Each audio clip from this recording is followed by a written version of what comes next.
And I'll just set you here. Okay. Hi, You're everybody. My name is Devin Weinberg. I'm happy to be broadcasting live from the Alshech Academy right here in the Alshech Shul, the longest ongoing synagogue in the world. 700 years, sitting right over here. I'm not 700 years old, by the way. Jacob, when he came to Pharaoh, he says, my days are long and bitter, because even though he was only 130, it's not bad these days, it felt like life was tough for him. For some of us, we may be young in years, but we feel we're old in years, and others are old in years, and we feel young in years. As they get developed, that's how the world goes. So, I have a YouTube channel. I think it's under Zevi Weinberg, W-I-N-E-B-E-R-G, or under my website is Kabalah Wisdom, K-A-B-A-W-H, wisdom.org. And also the YouTube channel might be under that, www.kabalahwisdom.org. The reason I'm mentioning that is because we started to put out a daily video on the truth. We hear that people are seeking the truth. And that's what we're here to do, is share the truth. So today's class, I want to share the truth. And the truth is, it's really related to today's Tanya. It goes a little deeper than that as well. The truth is that everything, I once heard that the Rebbe said, if you want to know the truth, everything you see, turn it upside down. Right? So the world was made in such a way, I actually saw this in the Kabalah book, I was happened to be in a synagogue in Brooklyn, said I saw this. The world was made in such a way that whatever you're looking at is a lie. Right now I'm looking at a wall. It's a lie, it's not a wall, it's energy, it's divinity, it's God himself manifesting a wall. I'm looking at Boaz. I'm not looking at Boaz.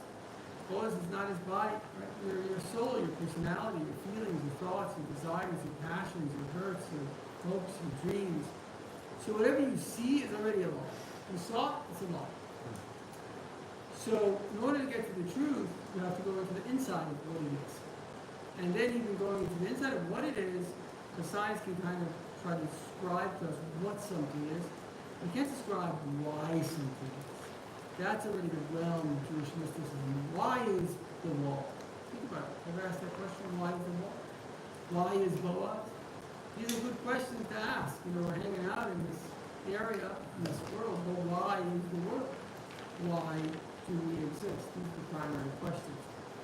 And of course the answer is because God loves us. Love is the answer. When you love somebody, you don't have to answer anything else. So why do I make a house for my children? Why do I pay for their education? Or why do I do that for, whatever, for my wife, or even for myself? Because I love them. So love is the reason. I don't know if you ever saw the book Tuesday with Maurice. You ever saw that book? Very interesting story. So there was a Jewish guy, professor, very special guy. And in fact, he was like a sociologist. He had gone to a mental institution. He was for 5 years there. There was a lady that she used to lie down on the floor. He would lie down with her, and his conclusion after 5 years, the sociologists are unique kind of creatures. They like to understand the depth of what's motivating somebody. So everybody's looking for unconditional love. Everybody wants unconditional love. And many people didn't receive unconditional love, or they receive hate something in their life. They need to kind of expel that from the system. We need to believe that we're unconditionally loved. There's a book called Toward a Meaningful Life. If you haven't read it, you should read it. Shlomi, ever read Toward a Meaningful Life? Yeah. Very good book. I actually took out quotes from that book. It's on my website. Soul Liners from the Rebbe. You can look that up. Soul Liners from the Rebbe on my website. And basically, the story is that in the section of birth, I think the first subheading, broken down into these beautiful chapters of life, is birth is God saying, you matter. It's also been said, birth is God saying, my world can't exist without you.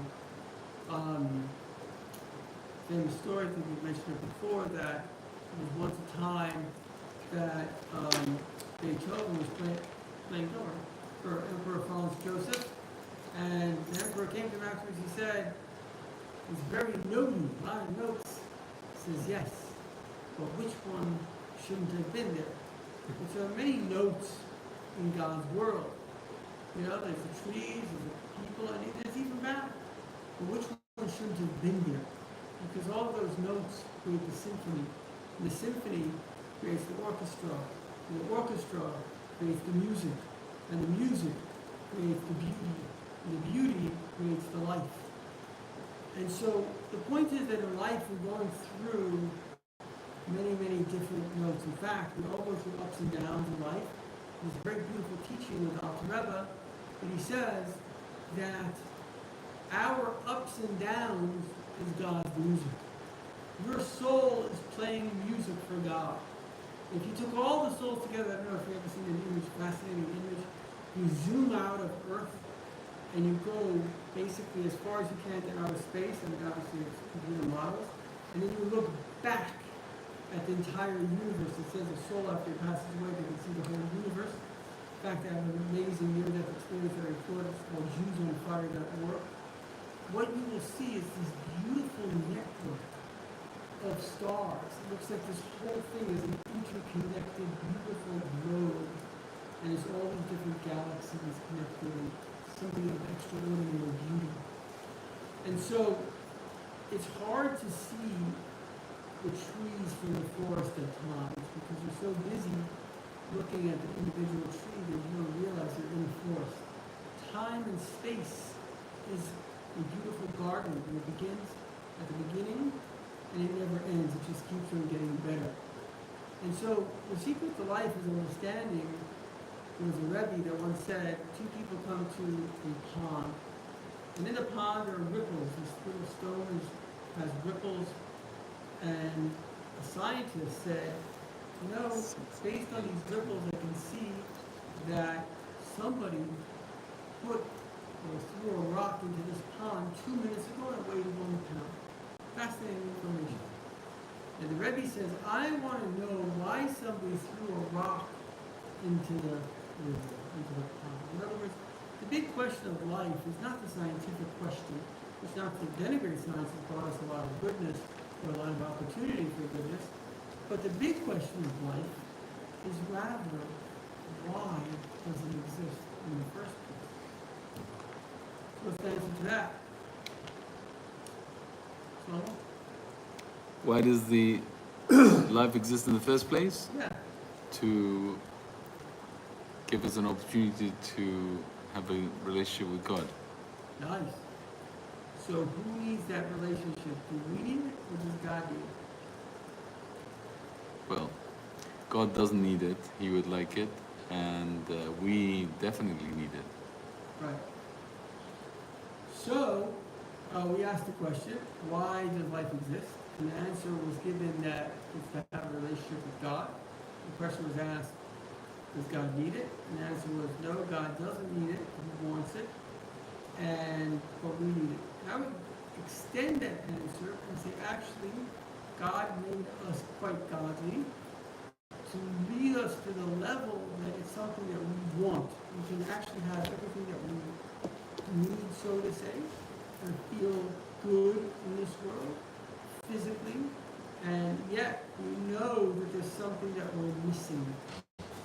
There's a biker that once said we all have a kind of hole in the heart, or square in the heart, that only can be filled by God. A friend of mine who's an addict, very bright guy, says addiction is a hole in the soul that is seeking God. So we're all seeking God. And in fact, a friend of mine, a psychiatrist, a researcher, said that when we're spiritual, there are parts of the brain that light up. So there's an innate part of us that is seeking God. But I think that if you want to turn it, it even becomes deeper than that. So on one hand, that's very, very true. God wants to give to us, we said before, he loves us. And we have a soul that comes from God and therefore seeks God, and wishes to be connected to God. But there's also a deeper aspect in a certain sense, which is that in a certain sense we are God. Our soul is God. It says that the Avraham, Yitzchak Avraham gave birth to Isaac. So the question is, he also had Yishmael, right? He had two sons. So why does it only say Isaac? Because a Jew is somebody that has a Jewish soul. It's a soul thing. And what is this soul? What is the hallmark? What really made Isaac different to Yishmael is compassion. It says that Isaac looked like Abraham. The same thing Hashem says, the Jew looks like God. How do we look like God? Because our souls are compassionate. It's a tendency in the Jewish people. Which is why there's actually anti-Semitism. Because brute force, and I saw this as a quote from Hitler, I'm not sure why it's different when he burned to eternity. So he actually, this was in Auschwitz, I was there in Auschwitz, and there was a quote. And the quote was that he says, I want to raise savages. He understood that the Jewish people are the, as he called it, the conscience. That it's really the compassion of the world. And Einstein actually said this. He said that it cannot be that the Germans were against the Jews come from a race, because Jews come from all races, right? To convert to Judaism, to come to Israel, where every type of color Jew that exists. Rather, Judaism, the Jewish soul, is the emphasis on goodness and kindness. He said they were against the social justice within the Jewish people. And ironically, there are anti-Semites, unfortunately, today, which fall into basically morons that, as they asked Freud for the psychological, if you want to call it, I don't know, personality of anti-Semites. So he said, I don't know if you're allowed to say this in the synagogue, he said, miserable bastards. So I used to think that's a joke. But I realized, no, he was giving an accurate description. There's a lady that I know, she's actually a convert, and so she doesn't have any like anti-Semitic trauma in her past history. She was in Denver, and she and her husband, now her husband was Jewish because he had yarmulke and whatever, a beard. So her husband was there was some kind of a cost of her being assaulted. And so I said to her, because it was interesting to me, I said to her, so how did it make you feel? Because I realized she didn't have any trauma responses from this because she wasn't Jewish before. She converted when she was older as well. So she says, it made me feel sad for him. I realized he was messed up. It's very interesting, right? Because from, obviously, anybody that's healthy looks for love and peace. So it's only when people are unhealthy, when they're feeling conflicted, and, as Obama wrote in the book called Jews Are My Fault, people that feel abandoned, people that feel like life, I call it malcontents, that life should have been better and it was worse. So they have a sense of grudge and resentment against humanity in a certain sense, because we all have a sense that humanity owes us a basic decency that our lives should be able to be, if somebody, God forbid, is without food or shelter, we have a sense that people should take care of us. So people that are abandoned, etc., may develop a general resentment to humanity itself. And it's very, very, very subconscious, but it's very real. That's why people such as Hitler actually are destructive forces.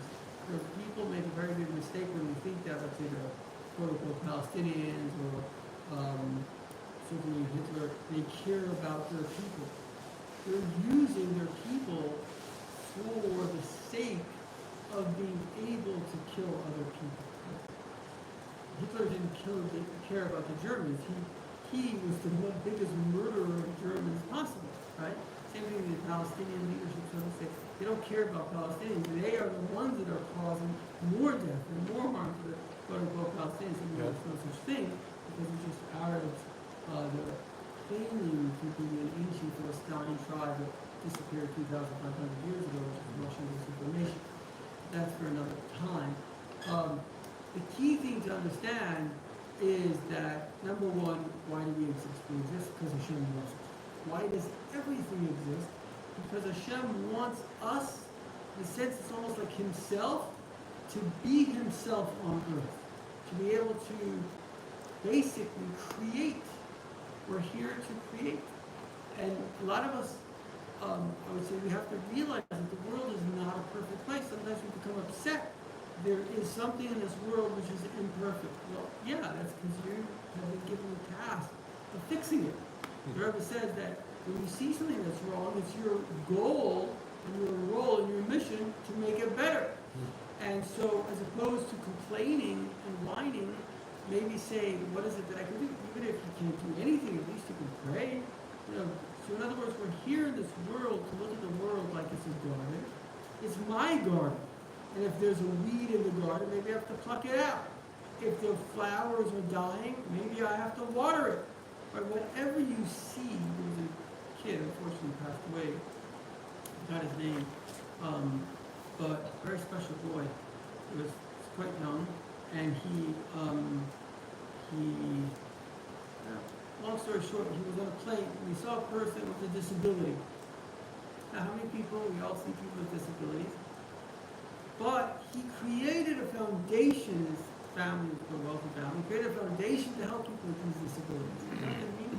See one person, and you take it so seriously that you create a foundation to help people with those disabilities. Often people, in obviously, God forbid, like Michael J. Fox, he had a certain cancer, whatever his disease was, maybe he had, Parkinson. Huh? Parkinson. So you create a foundation. That makes sense. It's very close to a person's heart. But the thing is that if God brings something to your sight, it means that it happened for a reason. And people underestimate their power because we think, who am I to do anything? I'm a nobody. But the truth is, who is anybody to do anything? Everybody's a nobody, right? Nobody is born as a somebody. People become a somebody because they did something. And so we're all heroes. What is a hero made of? Somebody that was normal, that took a response, that happened to work. That's a hero. So we're all heroes. It's just about responding. So you might say, but who am I? I don't have the power. So I want to tell you a story. It was a very profound story. First of all, we face the story with another story. So that was very much, that everyone said to somebody, like, excuse me for mixing into your business, but that's my job. Right? That everyone mixed into people's business. Mixing into other people's business is your business. Right? That doesn't mean you're condemning them, but not mixing into the business is condemning them. It's condemning them to live a life of loneliness and to be alone. And we're too sensitive towards just letting people do whatever they want, usually not because we're so righteous, but actually because we're timid. A person that has a certain element of confidence will mix into another person's business. I remember I was once on a train and his father was tough with his kid, and the grandmother starts to give the father a lecture. He's like, yeah, don't mix into my business. And she was like, what do you mean? This is the way you gotta behave. In other words, there is a sense of obvious doing the right thing, telling somebody what to do, and that is your obligation. And somebody doesn't have the right to say, don't tell me what to do. I mean, they can say it, but at least you told them what to do. Obviously, if you know they're not going to listen to you, then maybe you shouldn't.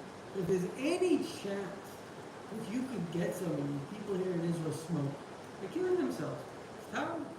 So if there's any chance that you can tell somebody, usually sometimes they tell people, they'll say, oh, by me, right? I'm not offending them, I'm not being rude.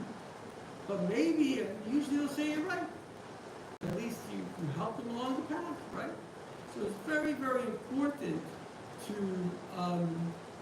actually take that step and to tell people what to do. In fact, so here's the story with the Rebbe, that the Rebbe was very much mixing into everybody's business in a respectful way. And, they call it what is it called? Gerrymandering, is it? Gerrymandering? Yeah, gerrymandering, thank you. That's when politicians, they kind of slice up regions in order to create a political outcome. So they'll say, okay, this is the Democratic region of this Congress, because they know they're more Democratic there. And the Democrats that come up with a better idea is bring in a couple 100 million foreigners and give them aid, and then there's other gerrymandering ways of doing it. But in normal societies, that's what Republicans and that's what Democrats do. So they wanted to do that in Crown Heights. So Rebbe hired a lawyer to kind of just take it to court. And the lawyer was like, Shlamazel, he didn't show up. But meanwhile, somebody else showed up and fought it on their own. Rabbi said, we learned here a lesson. We all know the famous story that there was once a big rock. There was a rabbi who wanted to bring the rock to the base of Mikdash, but he was too poor. And it was a big rock, he wanted to donate it. So 5 angels came to him. He was obviously a great rabbi. I don't know if you remember who it was, but he was in place with him. And 5 rabbis, I forget the exact name. And so in any way, 5 angels came down from heaven, and they're dressed as porters, and they told him, listen, we're happy to take the rock. He says, I'm not blind. He says, don't worry about it, we're going to do it for free. I just want you to put your hand on the rock. Boom, as soon as he did it, there he was in the base of Mikdash. Donation meeting. So the question is, if they had that kind of power, why did they need him to put his hand on the rock? The answer is, because even when a miracle is going to happen, the human being must put their hand up. Miracles can happen in 1 second. But the real miracle is very beautiful story that this person came to the Rebbe and he had a friend, and the friend's daughter was ill. So he tells the Rebbe, so this was a situation that the daughter was going to maybe like a modern Orthodox school, and the Rebbe wanted her to go to more Beis Yaakov, more religious school. So he said, enroll the daughter in the Beis Yaakov. Okay. Later, he meets his friend, comes the daughter, she's in the hospital, she's like on death's door.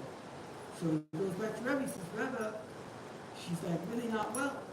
Rebbe said, did they enroll her in Beis Yaakov? And now he's got a dilemma. Should I tell this person? It's like a girl in death's door.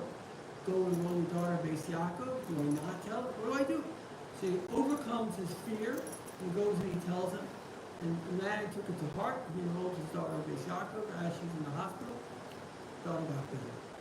Later, the man came and was close to Rebbe. He said, Rebbe, and he was Rebbe Garden, everybody's talking about this miracle you did. He says, the miracle is that you told him. Very profound story. In other words, another story, that two couples came to Rebbe, and they both got blessings for children. One of them, a year later, had children, the other one did not. So the one was actually Chabad, and the other one was not. The one that had children were not Chabad. So Chabad felt a little entitled, felt a little sad. I said, how come they got the work by them? It didn't work by me. Rebbe says, go find out what they did when they got the blessing. So he said, what do you mean? We went, we bought baby carriage. So in other words, there's an element. They say a blessing is like rain, but you have to plant the seed.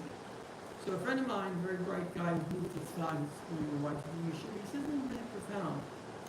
He said that my goal is that we should merit Mashiach.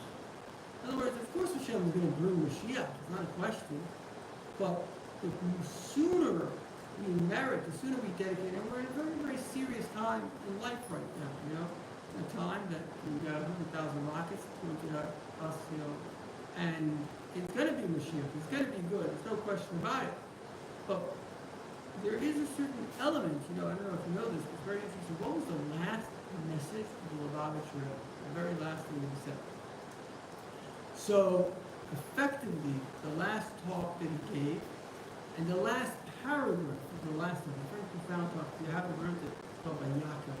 Remind me, I can send it to you. So lined up in there. It's unbelievable. Maybe I should do a class on it. It's unbelievable stuff. It's like, Rebbe knew that, from 6 months before, he was already cleaning up his office. It's not like they have control on reality, so if something's happening, it's where. So in simple words, the Rebbe, effectively, his last message, or his last paragraph of the message, he says there are 3 levels in giving charity. 10%, not about 10%, 20%, and everything. Because it says in Tanya that even though the Talmud speaks about not giving more than a 20th, but that's only if the Baal Shem Tov would give more than a 20th. They said, how come? It says, Hamavazves. Vazves is like it's difficult to you. But I like giving them. Like if you want to build $1 million home, that's what you like. And effectively, what the Rebbe was saying is that a Jew has to see themselves as a non-profit organization. We are all non-profit organizations. There's a lady, actually a black lady, very nice woman, that she had a company, she and her sister in Kansas City, where I come from, and they wanted me to teach them about charity. So I wrote to her, charity is not something we give, charity is who we are. We are charity. I am charity. I'm here to give. The only question is who, what, when, and once you understand that, it all makes sense from a Jewish perspective. Because in Judaism, who do you have to give to first? Your own family. And then maybe the poor of your city, poor of Israel, a Talmud Chacham. In other words, charity is giving. And giving begins, it's a circle of love. And it begins with love, where the love has to begin. But the Gentile word called charity is more like benevolence. What am I doing? I'm bestowing. I'm not giving, I'm bestowing. The Hebrew word for charity is tzedakah. It comes from the word tzedek, which is just. In other words, God gave me this money to help the other person. It's very interesting. This guy gave me the other day 100 shekels. He was going to give it to somebody. The guy refused to have the money. And in any event, so he gave me the 100 shekels to distribute. 100 shekels. It was so interesting because I just happened to be like in 3 different locations that day. I gave 10 shekels to this old lady on the street. It was, I think I gave 40 shekels to this guy. Yeah, this guy. This guy knows me. And, 40 shekels. The next day, completely randomly, I was around from a shop. And for a certain reason, I had to go to the post office and I had to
perception that I am shameful. And what that does is it creates a jealousy of the person that doesn't feel shameful. The Arabs have this in a tremendous way. That's why the worship district, unfortunately, even to their own. And what it does is it creates subconscious, not subconscious, conscious awareness of the other person's evil. Every single person is good and evil, right? And when I look at you, I see a beautiful human being, a sweet person. Why? Because there's nothing inside of me that wants to shame or hurt you. But, to be fair, I say this publicly, it's not to my credit, but it's to bring out a point. There were times in my life that I went through, let's call it abuse or verbal abuse, and I felt that shame, and I felt anxiety. And in those times, I did see negativity in other people. It goes so far as the Alshech says that if you see the other person's feelings off, it's coming from that sense of jealousy. Other people, this guy who came to town. There's not a single person in town that he didn't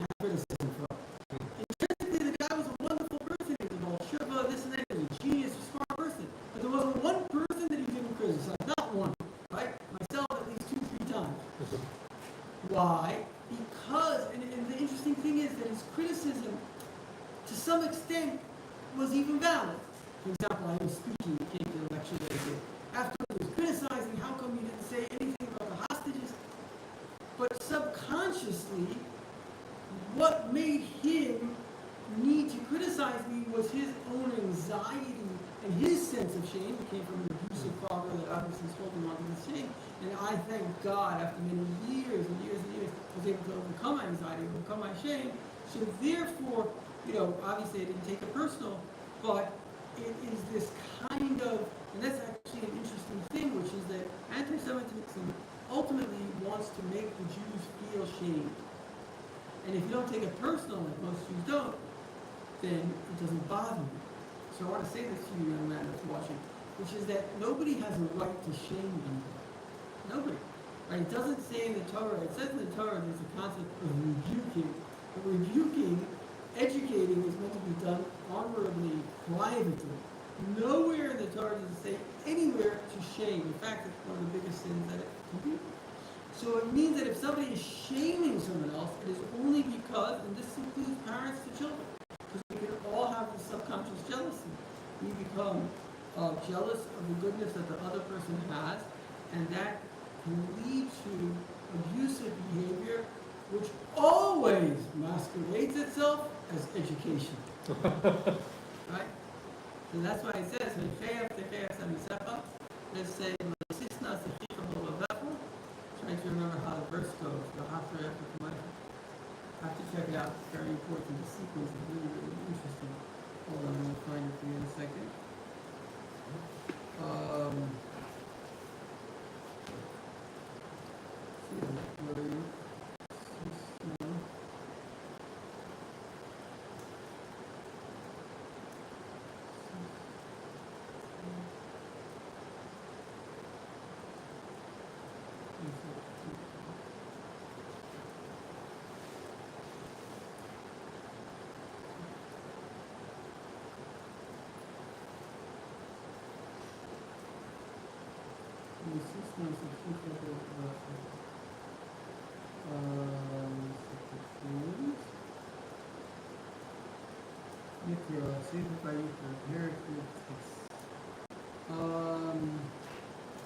Let's see here. We have a finish.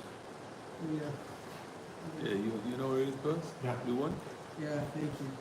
Because the structure of the passage is very beautiful.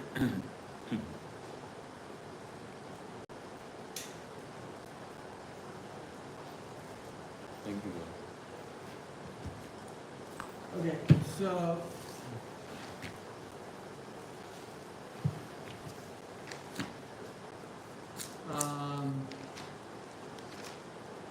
Vayikra,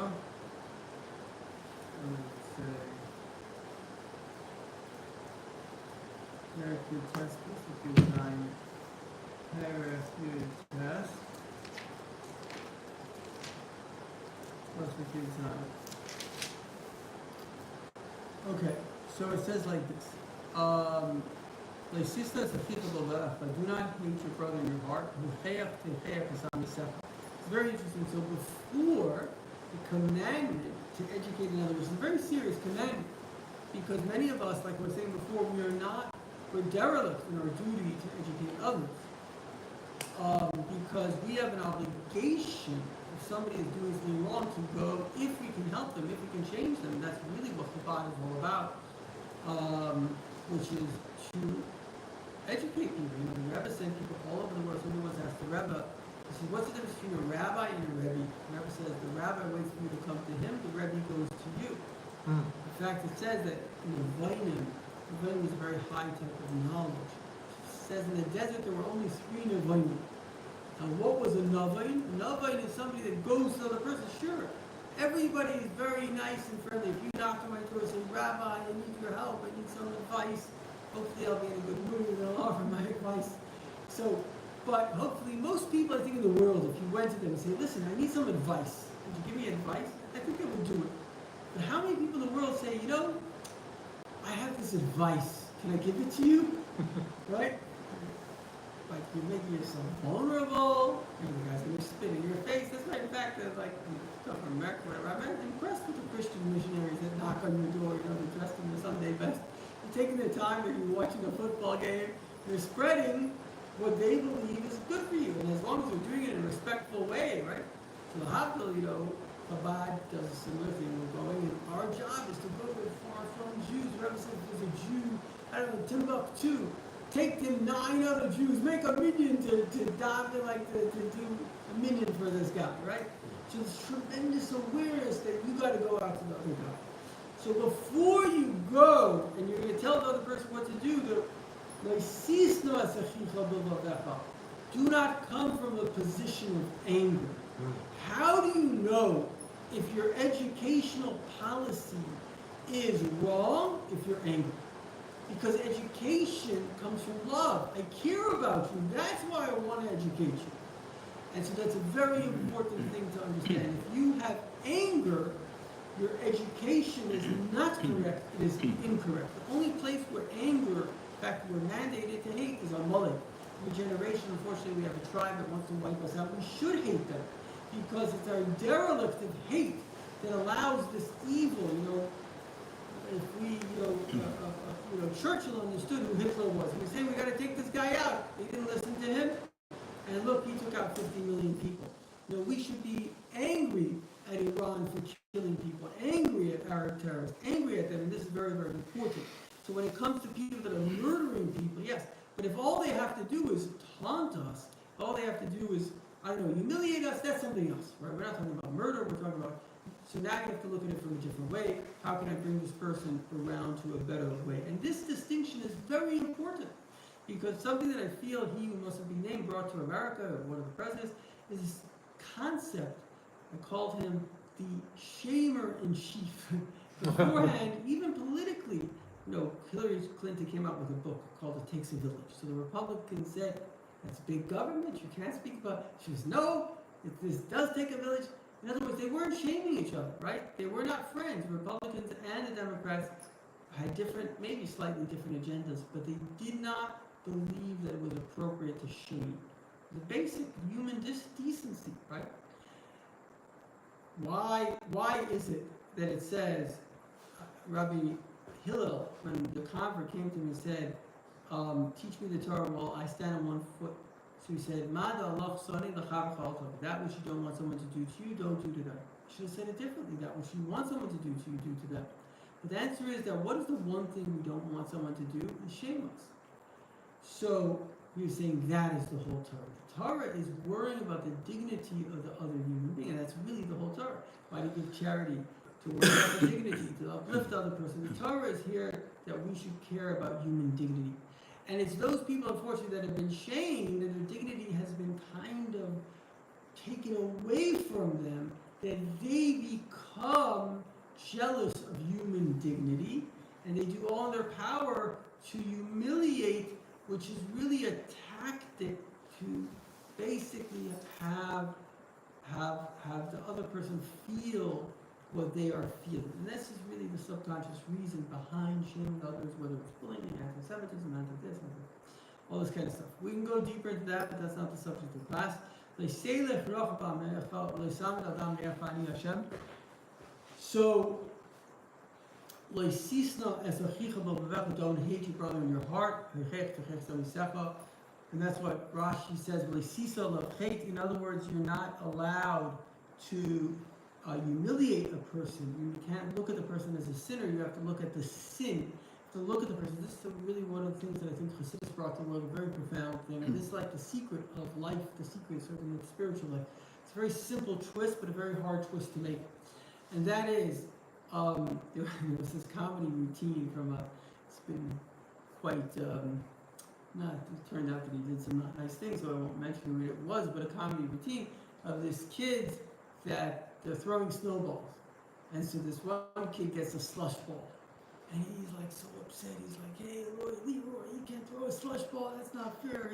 Snowballs are okay, but that's ice, man. That's ice. And then he said, come.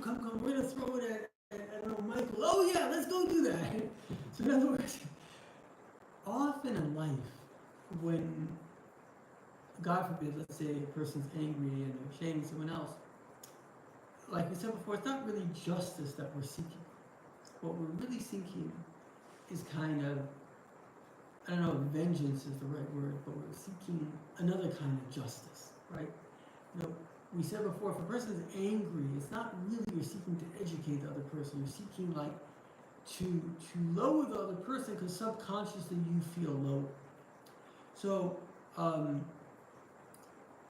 one of the things that Hassidus brought to the world was the understanding that there's not one subconscious or two subconsciouses.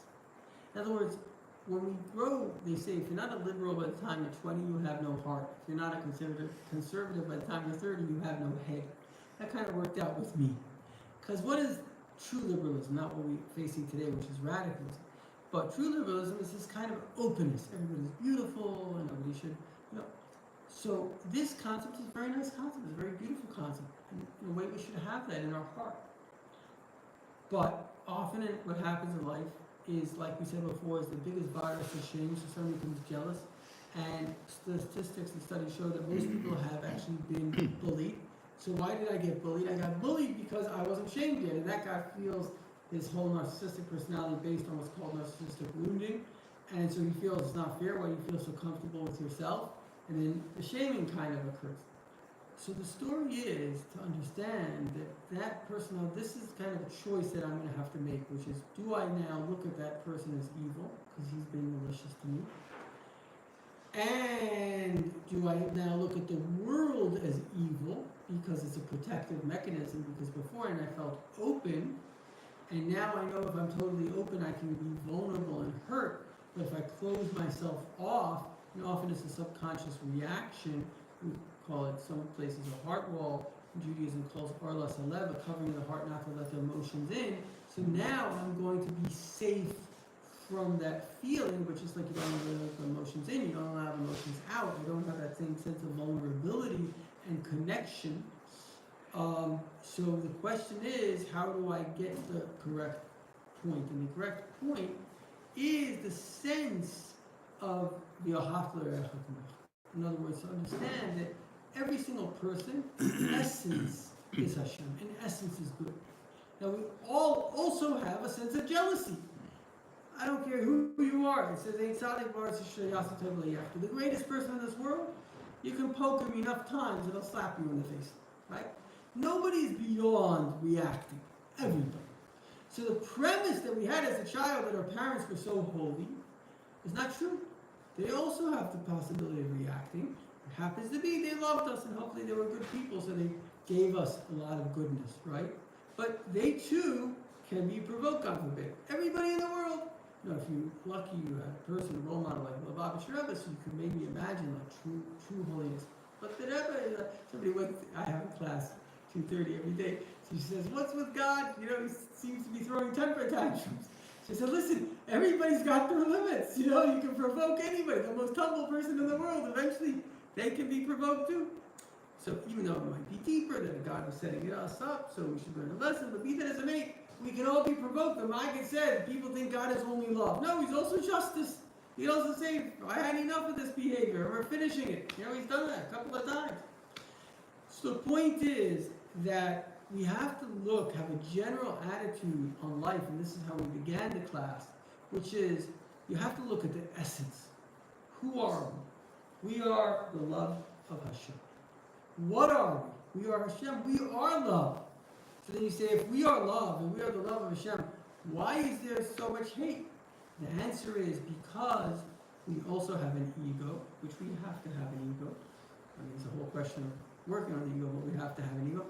And the ego feels entitled, and it feels upset, and sometimes you're justifiably upset. But then we can also enter into fear. There was a great Kabbalist by the name of Yoda. And Yoda said, fear is the path to the dark side. In fact, the Alshech calls anger negative fear. And anger really is the path to the dark side, because all emotions stem either from love, a desire towards something, for something, admiration of something, or fear, a fear of someone or of something. And the fear then turns into anger. If you really were not afraid of criticism, you would have no subconscious jealousy. So the idea is that we have to realize that even the brother, now again, there is we do have to wipe out the terrorists. Right now, we cannot allow weapons of mass destruction to people that's saying openly that we want to wipe you out. Russia, I don't know what's going on with them. They're helping Iran. Like, now, Russia's a Christian country. Iran's going to just as much kill Russia as they'll kill anyone else. So what's going on in their heads? I think it's just this hatred, and hatred makes somebody stupid, right? Because it makes us, just like love, you'll do sacrifice yourself for the person you love. Hate is like a drug, just like people sacrifice themselves for this drug. So also hatred, it makes the person stupid because all they see is their hate, and they give up their own life just to do the evil. And Russia really needs to get head on their shoulders before it's too late, because these weapons of mass destruction, you know, I must say, it's not a pleasant thing to say. I'm not a very clever person, but I have one, if I could call it one gift, which is the ability to really discover the truth. And I could work for years and years and years. Alshech says, if you really look into something, you'll get to the truth.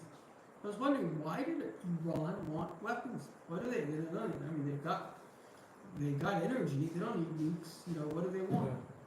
So eventually, I asked an Iranian. Just 1 second, he answered. He said, they believe, you know, it's a radical Islamic group. They believe that they're Shiites, right? They're Sunnis and Shiites. They believe that when the world will be filled up to blood to a horse's knee, the Messiah will come. And that's what they want. And so they're biding their time.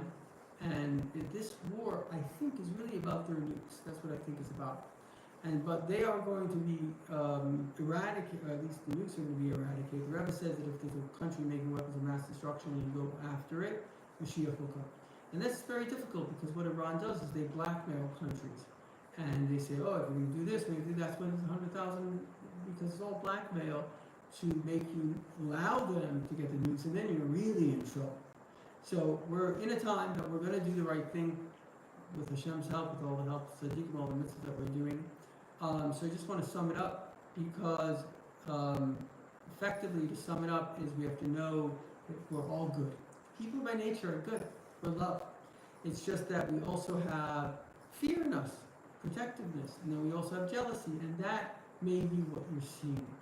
You know, a woman once told me that, you know, once in a while she gets upset. She says, whenever I get upset, it's just fear, it's anxiety. And it's very important. There may be a man watching, sometimes you have a relationship, your wife is getting upset. She's just afraid. That's all it is. She wasn't feeling afraid. If people weren't afraid, they wouldn't be mean. So once you can understand that, you can really kind of have some compassion. Once you can have compassion, you have clarity. Once you have clarity, you can help the person. L'chaim v'lebracha. Chazak u'baruch. Rabbi, Yeah. I noticed the mosquito bit you. If you take B vitamins, they don't like the B vitamins and they stay away. Oh yeah? I'm gonna take more B vitamins. B vitamins. Okay. Very good. Thank Go ahead. you, thank you. I was thinking this would be like the right speech for the crowd you have. That's why we did that. Bezrat Hashem. Okay, be well. Thank you so much. Thank you. Okay. Be'atzlacha. Okay, Zagazin. Thank you. God bless. Be well, boys. You as well, Rabbi. Thank Yeah, you. thanks so much. Okay.